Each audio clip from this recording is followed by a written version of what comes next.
Stratos is one thing. Two big data centers in central Utah seem entirely another. An opponent of data centers there is frustrated by scant attention and what she says is a lack of transparency.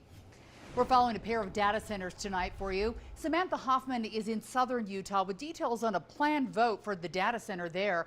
Brian Malahy up first, though, in central Utah with reaction from people who call this area home. Brian. The Stratos Project in Box Elder County became a national, even international story. Some think the data centers planned here in Millard County have barely registered. Box Elder had a very famous name backing the project. Amanda Fahey of Fillmore thinks celebrity drove the Stratos story and galvanized the backlash, and absent celebrity here. We know about it just from newspaper announcements and being able to attend a meeting Tuesday mornings. Is it frustrating to you that there isn't more attention being paid to Millard County? Absolutely. It feels that there's just a few of us that are screaming into the void. Concerns familiar: water, power, air quality impacts, and in Millard, no environmental studies. Has this been transparent enough? 8 public hearings? I don't know, you tell me.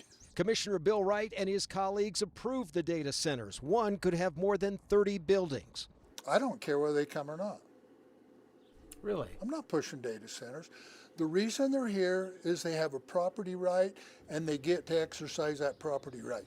The Jewel and Creekstone data center projects here in Millard County could spend tens of billions of dollars over the next couple of decades.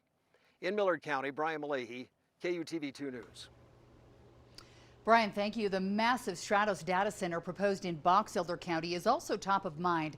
People behind a referendum on the county's vote to approve the project are now taking legal action. They're asking a judge to put their referendum on the November ballot. Last week, the Box Elder County Attorney's Office rejected their referendum. That's because the county commission's decisions approving the data center were not laws, but rather administrative actions. And that means the decisions can't be challenged by a referendum.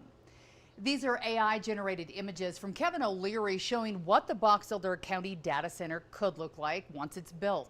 State Senate President Stuart Adams said this week he wants the project reduced by 75%. Even if Senator Adams gets his way, the proposed data center land would still encompass more than 10,000 acres. Governor Spencer Cox has issued an executive order on future data centers. It creates a state framework for dealing with this type of project. He says the goal is to protect air, water, and wildlife. Cox says the legislature may consider new laws on data centers during a special session as early as this September. We're also learning more about a planned vote on a data center project in Iron County. That vote could happen as early as tomorrow. Samantha Hoffman joining us live tonight from southern Utah. And Sam, what does this potential vote and project entail there? Well, as you mentioned, the Antelope Data Center by Pronghorn Development is up for a potential vote at the Planning Commission in Iron County's meeting tomorrow at 5:30. There's not going to be a public hearing, but there are several potential outcomes of this meeting. First, the Planning Commission may approve the conditional use permit subject to some conditions that they've outlined. They may also approve the application with additional modifications, deny the application if it fails to meet code standards, or continue the project to a later date to allow for more details to be shared. As I mentioned, there are some conditions the Planning Commission already laid out for if they vote to approve the application. Some of these include submitting design photos and noise mitigation features before building, using a natural gas power plant to provide its own power and not for external groups, and disclosing detailed plans for its pipeline and backup generators. County Commissioner Mike Blake believes the project may have several years before breaking ground if approved. They'll be subject to ordinance, they'll be subject to all sorts of state, federal, local regulation. The conditional use permit basically isn't the end-all be-all document. That's just the initial document to get the project started. The Planning Commission says they will not have a public hearing because they already had one on March 5th and have continued to take public comment. Those public comments are not available to the general public, but I've done some past reporting about common concerns like water. You can read that article on the KUTV YouTube page. Live in St. George, Samantha Hoffman, KUTV 2 News. Samantha, thank you. Gorgeous day down there in southern Utah. We'll talk weather in a minute. Utah already home to a large NSA data center in Bluffdale. Other cities have either approved data centers or they're considering them now.